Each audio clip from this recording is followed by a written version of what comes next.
The Sentinel is known to be reliable, fearless, disciplined, consistent, courageous, motivated, and skillful. So do what you feel passionate about. Take chances. All these qualities start from the mind.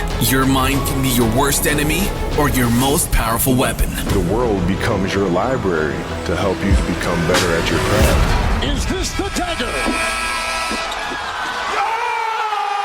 Learn how to achieve greatness and tap into the Sentinel mindset. This episode is brought to you by The Arena. The Arena focuses on helping law enforcement and security professionals achieve their ultimate work experience, curriculum, and fitness goals. Visit thearenatoronto.com. Okay. Well, good morning, everybody. Welcome to this amazing session. I have today someone that I've been literally trying to get a hold of for a very, very long time. And I understand he's super busy, but I'm really glad we connected. Today, we have in the house Constable Shapiro, who is also known as the traffic cop. Or is it the TikTok traffic cop? How does it? Jerry Agar started calling me the TikTok traffic cop. Okay. Some channels call me the TikTok cop. And on my social media, it's all voiceover cop. So whatever one makes you happy, go with that. Okay, so the first thing I'm noticing, I just met you. Now, usually I'm seeing your videos, or I'm seeing pictures of you sitting down into this, like, look, I dispatch kind of chair. Yeah. You're a tall man. I'm bigger than the average bear. Yeah, I'm 6'5". I'm a big guy. Okay, and you also have, I have to say this, you have a radio voice. And I actually did a little bit of reading on you. I mean, in security, we got to do our background checks here. And you actually won or came in, was it second place? Third place. Third place for this UK Radio Host Award. It was called Radio Star 2022. It's an international competition looking for radio talent. Okay. And I came in third place out of 450 applicants. It was a process over a period of time, challenges. It was a competition and a fantastic experience. It's put on by a company that's based in Dublin, Dublin, Ireland. And it's just a magical group of people. And third place is not a loss. It is a super win. The folks that came in first place and second place, amazing people. Okay. So I'm in good company. Yeah, I was going to actually ask you, do you think you should have won? Of course I should have won. I love it. That's confidence right there. Okay, so it's good. So I think, like, for myself, when I'm trying to go in there, and you push content out 5 days a week. More often than not. The goal is always to create content every day. We have some limits. Like I go home and I'm not there. I don't generally create content from home, although I have in the past. Right. The goal is to create consistent content that provides value to our viewers. Okay, amazing. And the content that basically you will speak about the most is basically traffic related issues to do with anything. So we say that we answer your traffic and police questions, but yes. The truth is we'll talk about donuts some days, dad jokes on other days. Right. So we're building a relationship with our viewers, but our focus, because we are the traffic services channel of the Toronto Police, we're attached to or I'm a member of the traffic services unit, which is our citywide unit for Toronto Police, handling traffic investigation, Highway Traffic Act enforcement, our commercial vehicle enforcement group. We also have a motor squad, which I used to belong to, which does with not only enforcement, but the movement of protected or internationally protected persons, so your VIPs. A lot of different things happening there. And then we have our own sort of mini corporate communications lab, which is the Safety Programs and Media Office, and that's where I work. Okay, and that's with Toronto. Toronto Police Service, yes. Your entire career up to this point. How many years, by the way? So I've been with the service for 23 years, but I've had different hats on. Okay. I started as a volunteer because there was a hiring freeze. You know, the option of just hanging around and waiting and or going somewhere else wasn't something I was interested in. So I took advantage of the opportunity when it presented itself, and that was to become a volunteer for the service. And I had so much fun. I wanted to figure out how I can get paid and keep doing it. So I became a court officer, became a special constable. Did that for a number of years, and then I traded my 2 uniforms in for 1 and became a police officer. Okay, so let's go back 23 years. Actually, let's go back even further. Ooh, how far back are we going? We're going to go to the origin stories right now. What made you want to get into policing? So there's a number of things, and one of them was certainly my grandfather was an inspiration. He had done military service when he was a young man. That was inspiring. I have a cousin who is in the States. He's a former federal agent. That was inspiring. You know that, and I watched Chips. Okay. You know, I grew up on Chips, and Yes. and I recently. Why don't you tell people what chips is? Because mostly, when I tell people, have you guys watched Knight Rider? They're like, what's that? What is that? Yeah. So what is chips? I'm sitting on a cable. Hang on a second here. Chips is a show that came out in the late 70s and it ran till the early 80s. 6 seasons that cover the adventures of 2 highway patrolmen from the LAPD. Right. Not the LAPD, the California Highway Patrol. That's right. Can't believe I just said that. Yeah, Ponch and John.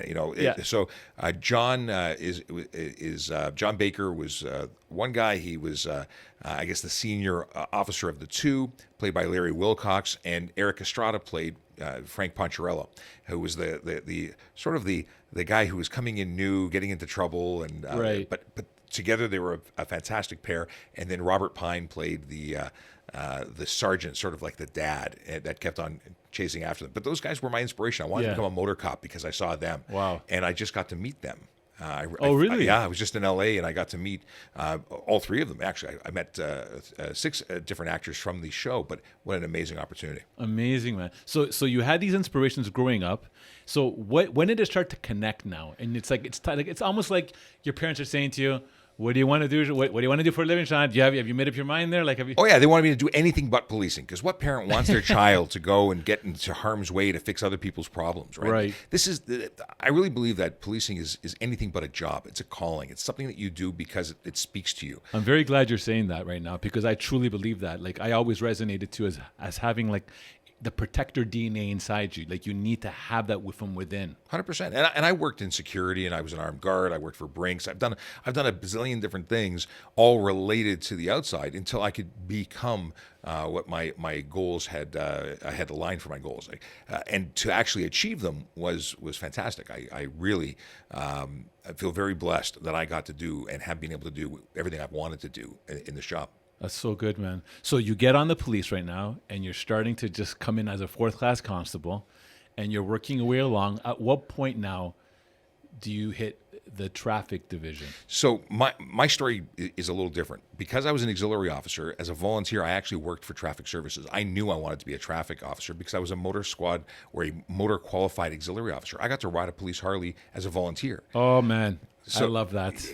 I was out doing things, and it was a very different transition to police officer for me. Yeah. Because I was already developing relationships. I was already exposed to the lifestyle and what it was like to walk around in uniform and interact with the public. Right. So I had a very interesting introduction to the life.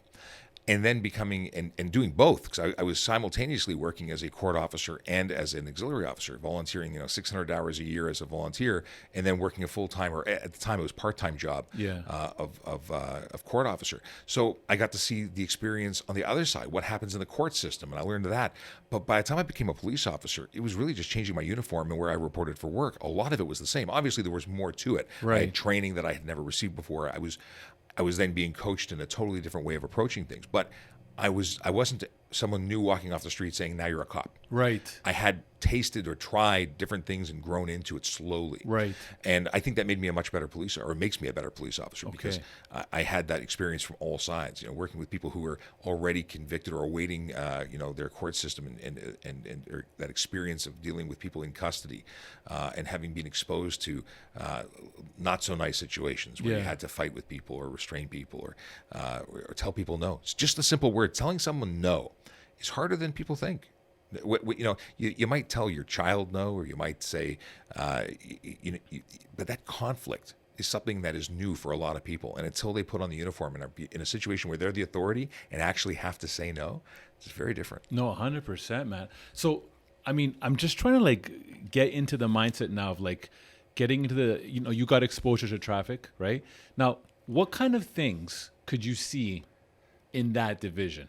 In traffic specifically? Yeah, exactly. Obviously, the simple things, accidents. Well, I started off when I thought I'd go straight to traffic. That was my goal. Right. And I was an auxiliary sergeant at 32 Division when I got hired. So actually 31 Division for a short time, but 32 Division is where I spent most of my time as an auxiliary sergeant. So I thought I'd go there.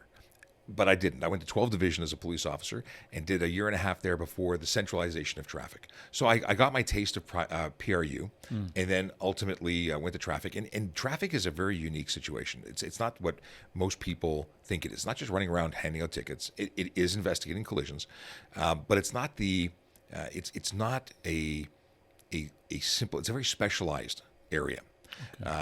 which many people think, it's just traffic. It's nothing. It's easy lifting.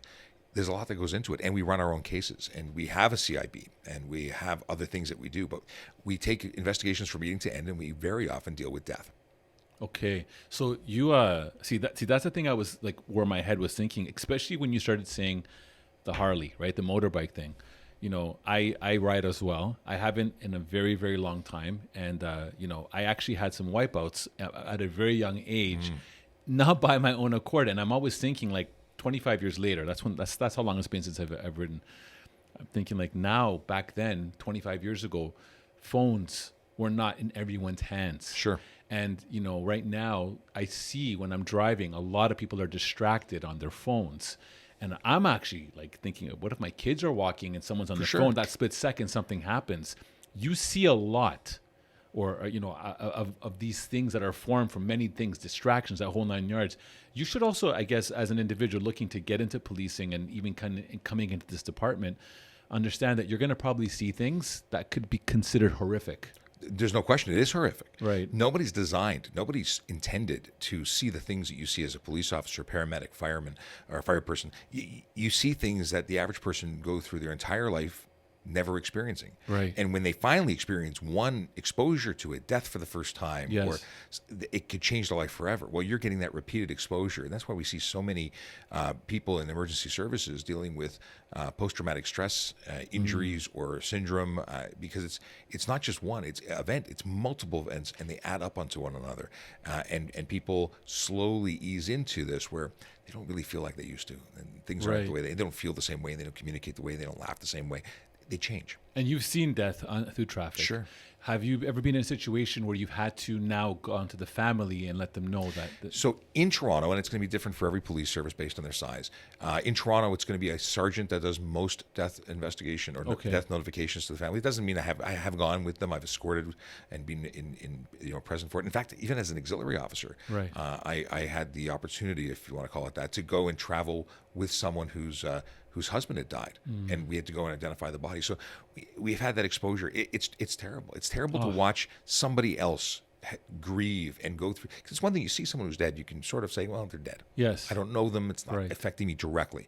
But when you see someone whose whole life has changed in that moment, and I was not a SACO officer, which is a scenes of crime officer, but I was a photographer for collision scenes. And I'll never forget, because it's one of the most impactful events. I was photographing a scene where a woman had been attending church and left the church to go catch the bus to go home, and I assume make dinner for her family. Mm-hmm. And on the way across the street on a rainy night, a car hit her. Maybe they didn't see her, but hit her and fled. And we were part of the investigative team that were taking pictures and reconstructing the scene. And the family showed up and didn't know that she had died.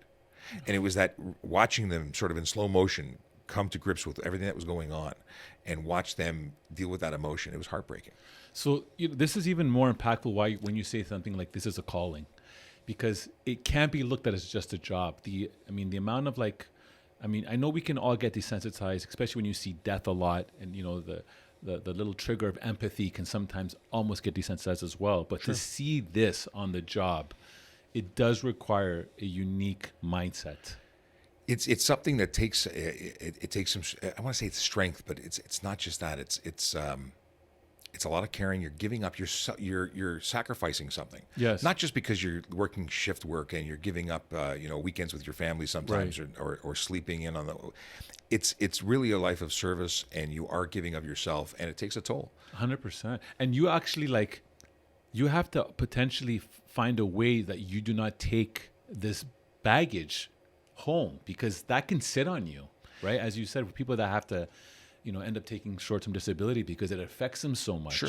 People, it is not a bad word to say that you have to deal with stuff or that you have feelings. It's natural. Course. You're supposed to. When people try and suppress it and not deal with it, I think that's when real harm can happen. So our employers, our police agencies now are so good at trying to deal with the stigma that you're not broken if you have feelings. You're not Right. broken if you're hurting inside. They're very fast and to try and get help to the officers that need it.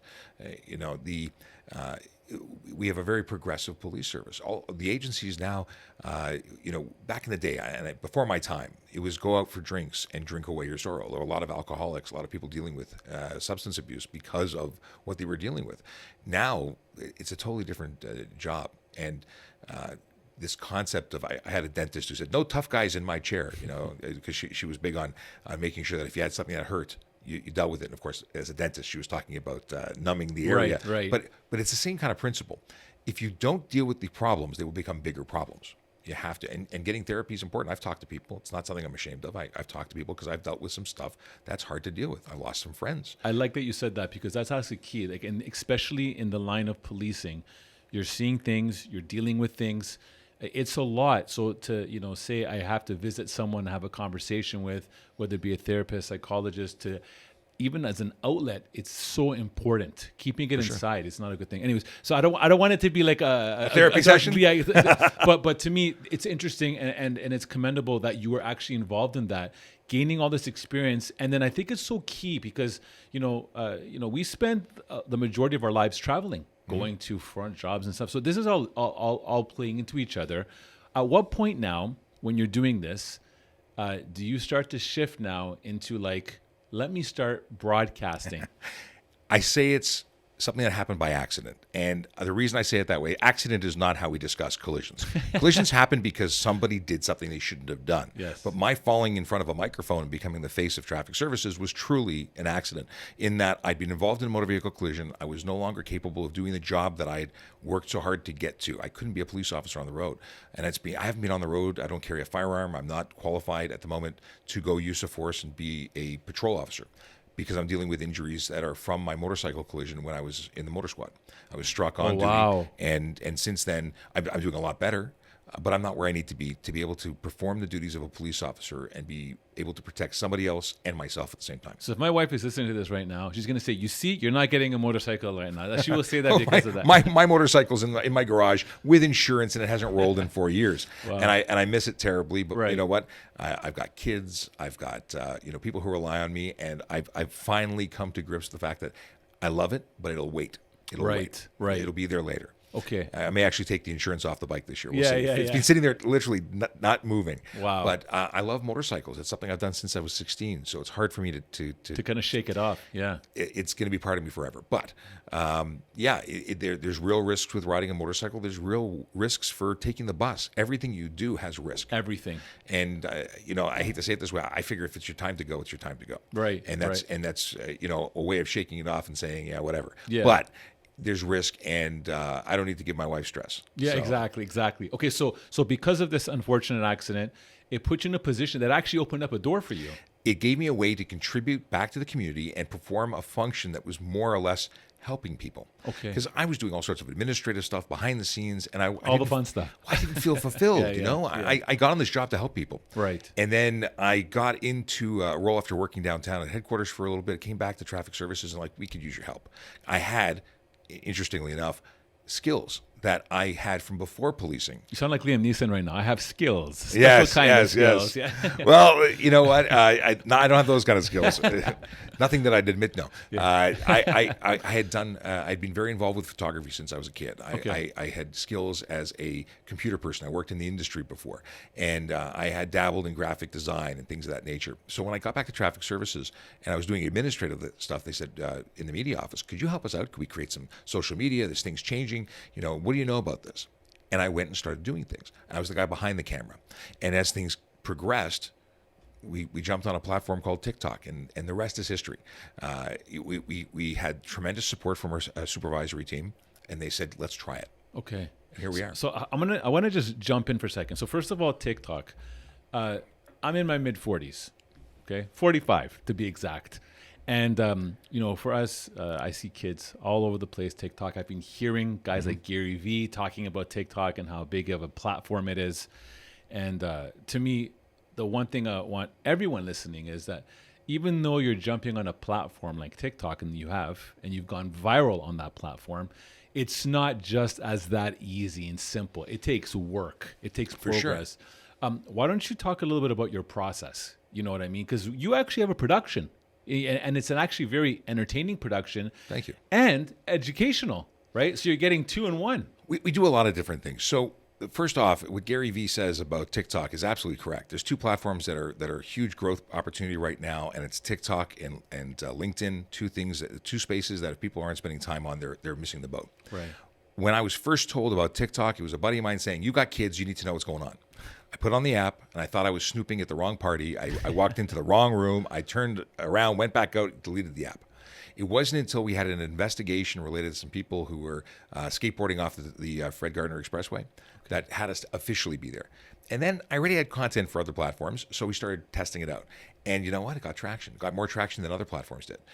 The big thing is we're creating value, some entertainment, some inspiration, and we're creating the opportunity for an impactful conversation. We're actually being social on social media. Right. And we're doing it where the people are. Because if you are on a platform where nobody is watching, you're talking to yourself. So it was very important, and it was very obvious to us after we started that this is where you need to be. Okay. And social media, even though people said it's a kids app, well, I have grandparents on TikTok telling me that they are getting great information that they're sharing with their grandchildren on the platform. We are the largest educational police account on the platform. No way. Yeah, in the world. Wow. That's incredible, man. And there's no dancing. Okay. Just saying. Exactly. So how do you like 5 days, potentially 5 days a week, every week? That's a lot of content, man. That's a lot of like being on. So it's a lot of on time, yeah. But I will say there's a lot of repetition. So I get online, and other than saying good morning and this is where the Vision Zero enforcement team is, I don't know where the day is going to go, because it's entirely a show that is led by the audience. So it's a live stream. If you come on and ask me about underglow, which is like our most common question, that and tinted windows, that's what we're going to talk about. And then the next question is going to come up, and whatever it is, it is. There's no planning. Yes. There's no I want to get this agenda in.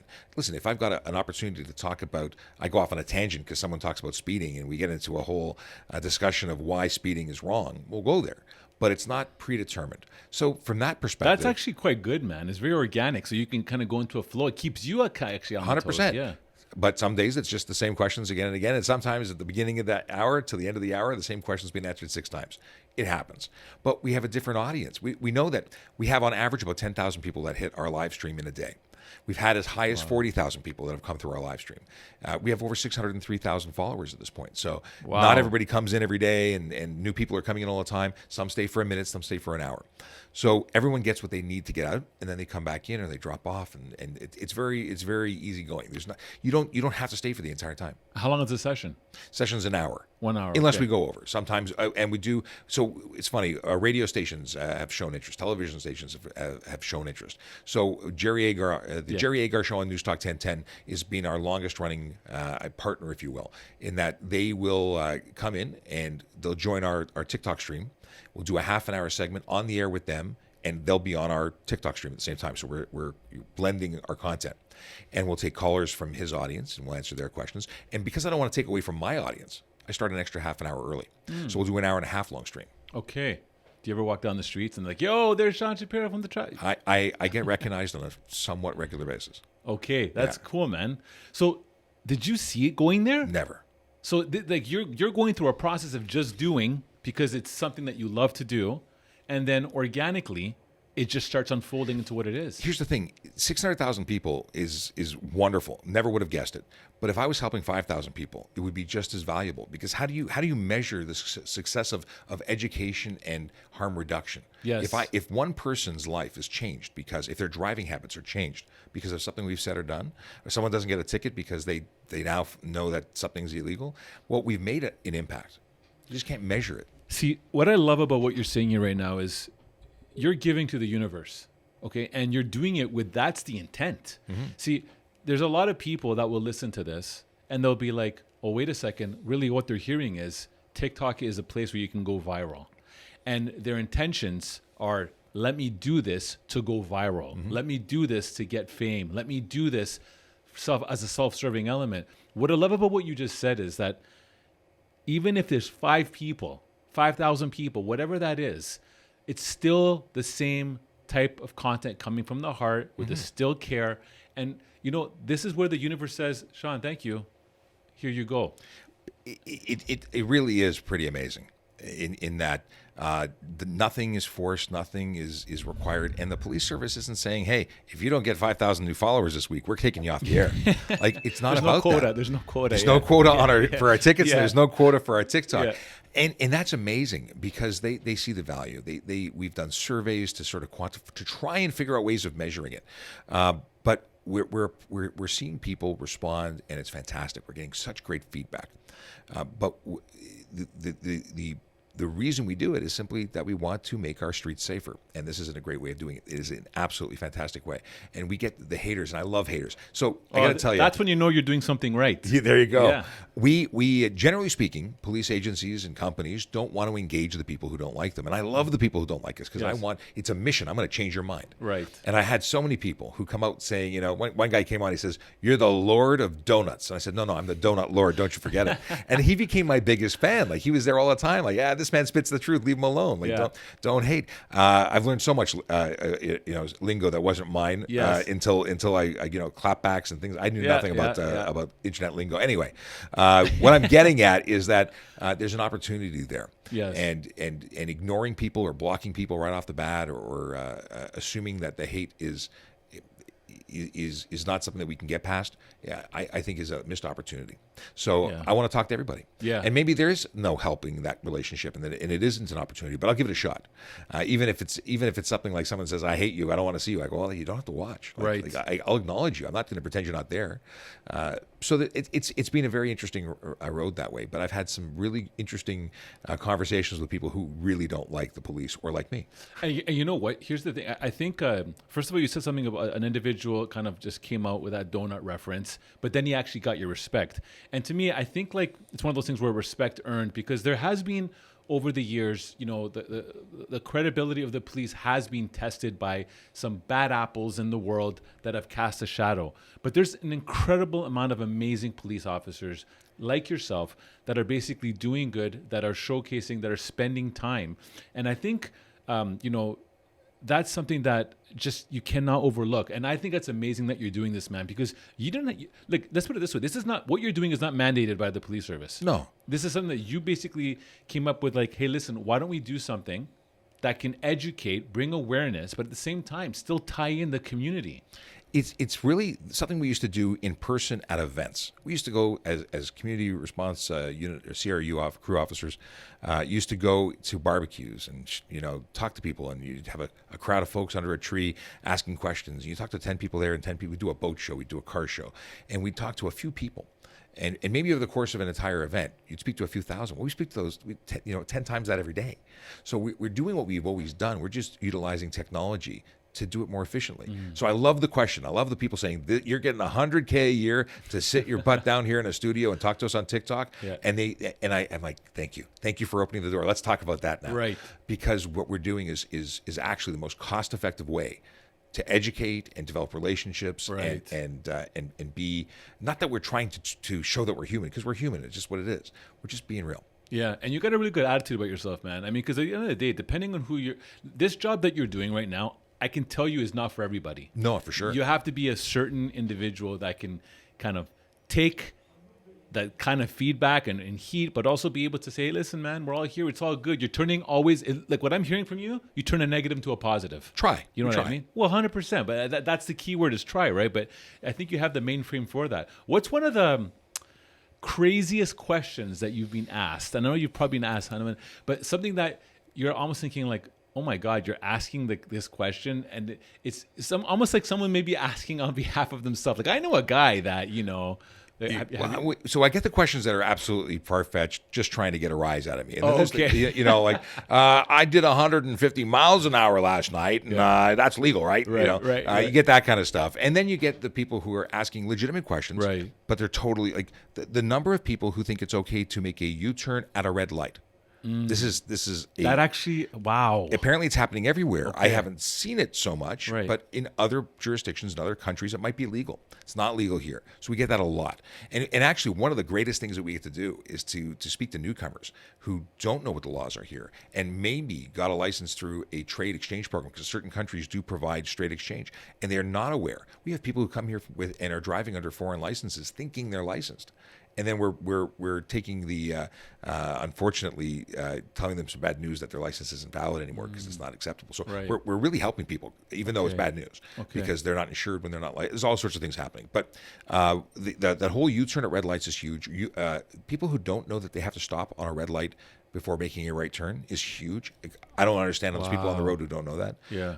But it's like an epidemic. Okay. And then, but we have questions that I just don't know how to answer. Like, what's the fastest speed you've ever stopped someone for? I'm like, I don't remember. I don't keep track of this. Right. It's not a game. It's not a scoreboard. Exactly. So I don't know.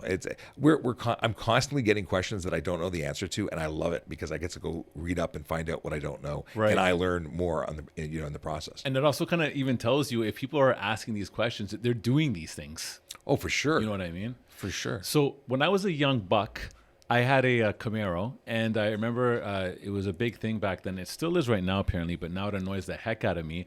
And that's to kind of alter your muffler to give it that like really, really loud sound. Yeah. Now, it's something that when I hear, it bothers me because it's just so loud. Are these things? What's your thoughts on that? From legality's perspective? Okay, from a legality perspective, creating unnecessary noise is absolutely illegal. It's a Right. $110 ticket, and if you don't have a muffler, a resonator, the appropriate equipment, it's additional tickets, and they all Okay. rack up really quickly. If you've really changed your exhaust system so that you're now bypassing Environmental Protection Act situations, it can get big. Yes. My biggest problem is community.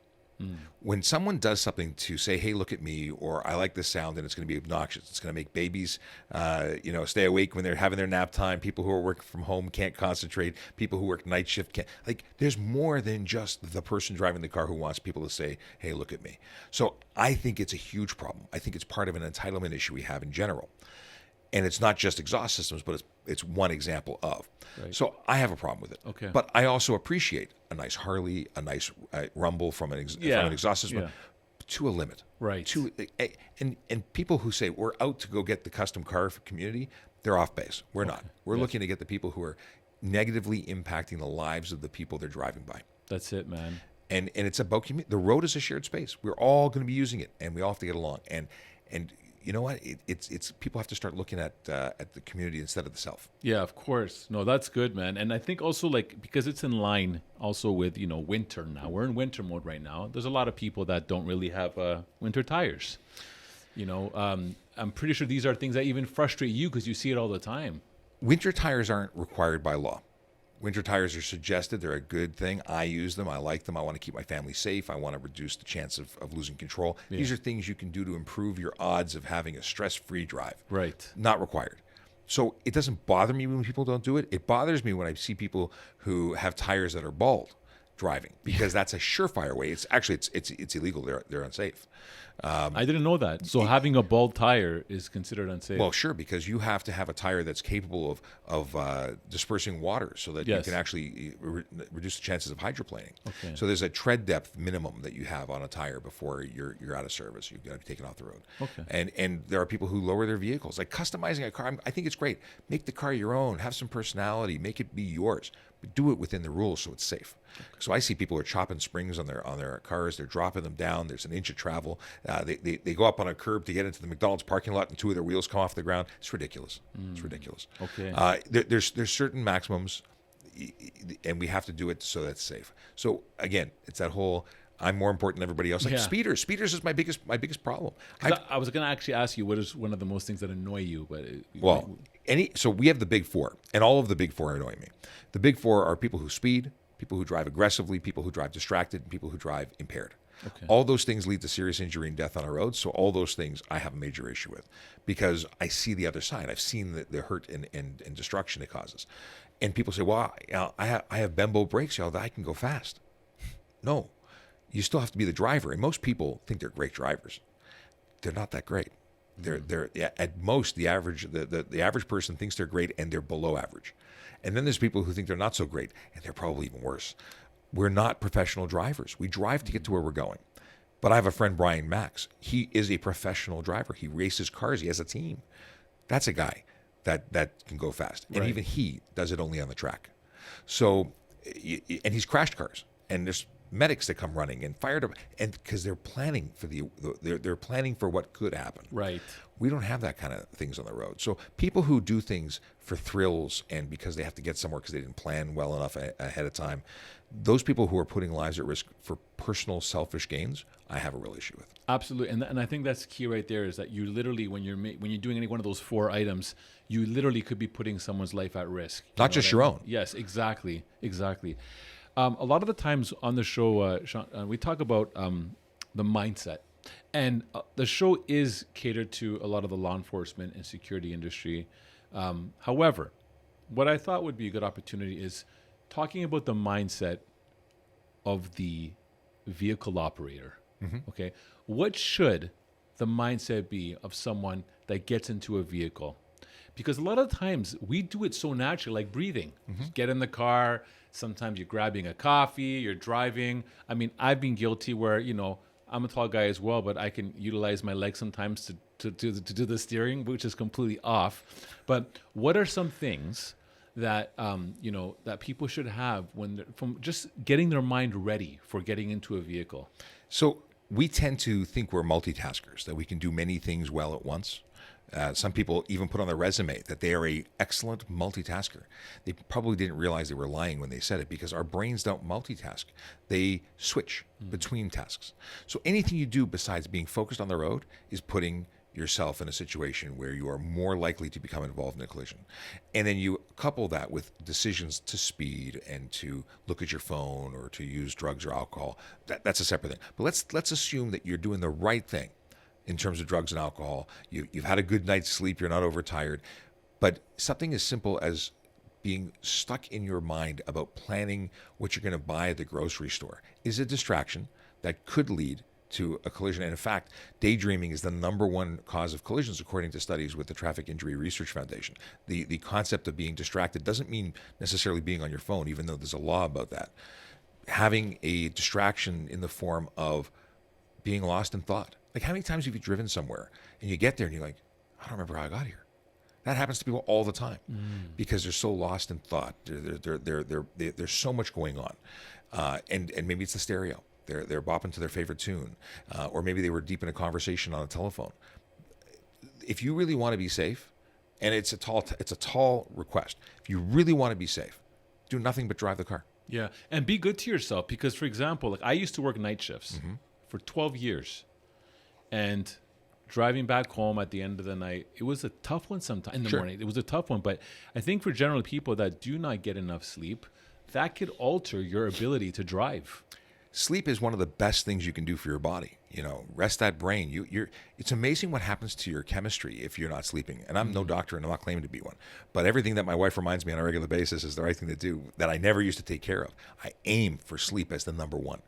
Because if, weight gain, issues with your heart, there's all sorts of things related to not getting enough sleep. Right. So taking care of yourself is huge. That's good, man. And planning ahead. So getting an appropriate amount of sleep is important. But like if you don't plan your day before, and then the next day comes and you're running behind schedule, well, then you start cutting corners. Then you start accelerating because, you didn't give that 15 minutes of preparing your meal or taking your whatever you have to do in the shower and shave and whatever it is that's your routine. Well, because you shifted 15 minutes of sleeping in. Everything's gone out the window. What do? I shave the night before. A sergeant of mine gave me a tip. He says, you won't have irritation. He says, shower and shave the night before. One less thing you have to do in the morning when you can't see straight. And it'll give you that extra little time. Then he says, and then something that I always do is, and my kids do now, is put their clothes out the night before, what you're going to wear. Why have to start shopping for your fashion choices when you should be thinking about getting a move on? Planning is huge. I mean, listen, everything that you're saying right now, I resonate with. For myself, the only thing is if I shave 5 minutes later, I'll have hair come back in. I'm Greek. I got what I got to say there. But what I will say is that the planning piece, being good to yourself, I do this exact same thing. I put all my clothes out the night before. I have all my food ready and prepared for the next day. Like I set myself up to succeed. So I think that's key, right? And by doing that, again, just someone, what's the big deal? Well, it could actually alter many other things for you the next day. Okay, so let me ask you another question, and that is, again, now, because you touched upon something that I very much dearly resonate with, and that is having that calling, that protector element inside you. Many people have a desire to get into policing, many people, and I'm sure you've seen hundreds of thousands of people over the years that want to get into policing. Some are successful, some are not. What are some things for you that you think someone should have to really say to themselves, like, if you have this checklist or if you have some of these traits, it could mean that you truly could have a really good career in policing? I don't know if it's so simple, because we have had people who were doctors and had a change of heart and they decided, you know what, I always wanted to be a police officer, and they were a medical doctor and they leave medicine and become a police officer. I don't think there's a perfect mix. I think it's someone who wants to serve, someone who wants a dynamic environment that changes every day, that wants to be stimulated. This isn't Beverly Hills Cop and running and shooting and speeding and doing, like, there's a lot of administrative stuff. There's a lot of boring stuff. And there's a lot of things that you will probably not like. And then there's a lot of great stuff. So it depends on where you go and what you do. But there's no perfect mix. Like, there are people who are just great communicators. Yes. They're just naturals at speaking to people. And those people make great police officers. And there are people who have a brilliant financial mind. Yes. Like accountants and lawyers, and maybe they just didn't. They got into something and it wasn't what they thought it was, or they took all this schooling in one area but had a change of heart. Those people could make great police officers. What I'm trying to say is anyone they could have the making of a police officer and have the skills that are transferable into law enforcement. But the real thing is that team environment, that desire to never quit, that desire to not to win at all costs. Because I remember being in the training course for a court officer, and we were doing stuff that was they were just beating the crap out of us, and it wasn't by physically beating. It was staircase. There was I don't even think they do it anymore, but we ran stairs up and down the police college, the old CO Bic, until we puked. And there was no give up. It's all mental. So it's that belief that you can and you will, and there is no quit, that is so important. I told you I was in a crash. I had I was lying on the side of the road, or in the middle of the road actually, and it turns out that my friend's husband was like 2 cars behind where I was when I was struck. And he came up, and it was the longest few minutes of my life lying on the road, not knowing exactly what was going on. My police radio flew over, crowd of people standing around me, and a leg that's wet because it's bleeding, and not knowing what's going on. And then paramedics show up and they go, you know what, you're gonna lose your leg. And I didn't care. Why? Because I got to go to the next step. I'm already on the next step. I got to get back to work. Wow. It's that. Whereas you hear people telling stories saying that you're going to lose your leg, and now they're really worried about it. Oh, I like my leg. Right. My leg's not me. I'm more than my leg, so I'll live. Yes. So what I'm getting at is there's a lot going on. I'm not trying to say that policing is something you have to worry about losing your leg every day, but you have to have that anything can happen, and you're gonna fight through it. You're gonna work through it. You're gonna succeed. You're gonna win. That's good. And then so belief in yourself, having confidence is huge. If you're someone who has no self-confidence, that's not going to work as a police officer. And not saying you can't build self-confidence, but if you are someone who doesn't believe in themselves, that's a problem, I think. Okay. No, listen, that's good, man. These are good words here right now. So for someone that is definitely looking at getting in there, they do got to have that checklist internally to kind of find out, You got to be willing to go put it on the line. Yes. You got to be able to go stand up and for something that's right. we have laws that we're there to enforce. We have people that rely on us to protect them. It's not a friendly world. Like if you've never seen a bad word or heard a bad word, this is a problem because you're going to hear a lot of them. Yes. You've got to be willing to stand up in a uniform and take hate to some degree. It may not be hate against you. It's hate against the uniform. It's people who are frustrated because they're being told something they don't want to hear, being told to do something they don't want to do. And that's conflict. So I don't know if you ever get comfortable or if it's even good to be comfortable in conflict, but you're going to be exposed to stuff. It's not a clean, happy-go-lucky job. Definitely a tough job. That's why for us, we're always telling our people, make sure you know what you're getting into. I was talking to an individual last week, and he was like, I really want to get into policing. I'm gun-ho about it. I'm like, cool. Have you checked out what it entails? And he started doing a little bit of digging. And he comes back to me and goes, I don't think I'm going to be a police officer. I'm like, why? He goes, I actually just figured out I'm not good with blood. He goes, I can't see that at all. If I see blood, it just changes me. I'm like, well, I'm glad you went through a discovery process. You know what I mean? Because if that's something that you're struggling with and you really want to combat that, you can find ways to combat that. I got people who I'm hearing stories of people who join the police service and they go, I can't work nights. What do you mean you can't work nights? You know how much that's happening right now? I'm talking to different services. This is a new thing right now. And look, I'm going to just save it because I don't want to give anyone ideas in the service right now, but it is happening right now. And this is part of the job. Yes. Right? So when I joined, I was given a letter and I had to sign an acknowledgement. You will work in the cold, in the wet, and and at night, in the day, in varying shifts, and you're acknowledging that. So I don't know how anyone gets past that and turns around and says, but what do you mean I have to work nights? Like, I don't get it. Like, I just don't get it. It doesn't make sense. My cousin, actually, the cousin I mentioned earlier, who was a federal agent, his son is a police officer. In fact, I believe he's a captain now, and in an American force. And he worked the first 8 years of his life as a police officer, night shift straight. Because in his service, you would bid on the shift you wanted, and he kept it. Worked for him for hockey, and so parenting sometimes has worked. It's great, actually healthy. To stay with a consistent shift pattern. Yes. So for him, that worked. In fact, he didn't want to work nights. He got promoted. He had to work days, and it screwed up his whole game of playing hockey. Yeah. But just know that it's not all rainbows. It's a lot of hard stuff. And even the people who seem to skirt disasters still have exposure to hard stuff. Yes. And sometimes that's paper cuts, but whatever it is. No, 100%. Look, Sean, I really want to thank you, man, for bringing a lot of awareness. It was great to kind of hear the journey of where you went to. You do an amazing job. Thank you. And I want to let you know that you do something that you truly care about, and it shows, right? And I think what you bring is incredible awareness. And I want to thank you as well for doing what you do and, putting your life on the line. And I know right now you're in a situation where you're not there, but you're dealing with a different set of educational awareness elements that is actually helping people on a day-to-day basis. So thank you for that. How do people find you? And let's get that 600,000 to $1 million right now. So here's that's the next stop. And it's funny. People are saying, well, what do you need to get to $1 million for? It's like it's just because I want to. Yeah, it's not because I need exactly. to. Just put a goal, man. But $1 million is the next step. I remember when we were fighting like, oh, when are we going to have 100,000? Yeah. But yeah, millions would be great. Trafficcop.ca is actually a link that takes you to my Linktree account. And by the way, if you don't have one, you need a Linktree.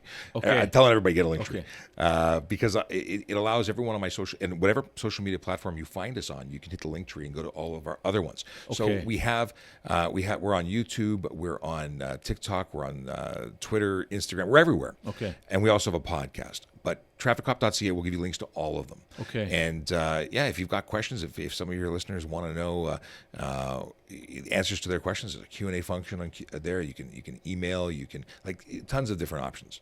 Okay, amazing. And every day you're usually coming in at what time? So generally we're from 10 a.m. to 11 a.m. Monday to Friday on all of the platforms simulcast. So we're literally going live everywhere, and you can ask questions live. But that doesn't mean you can't write to us or comment on videos. We love the interaction.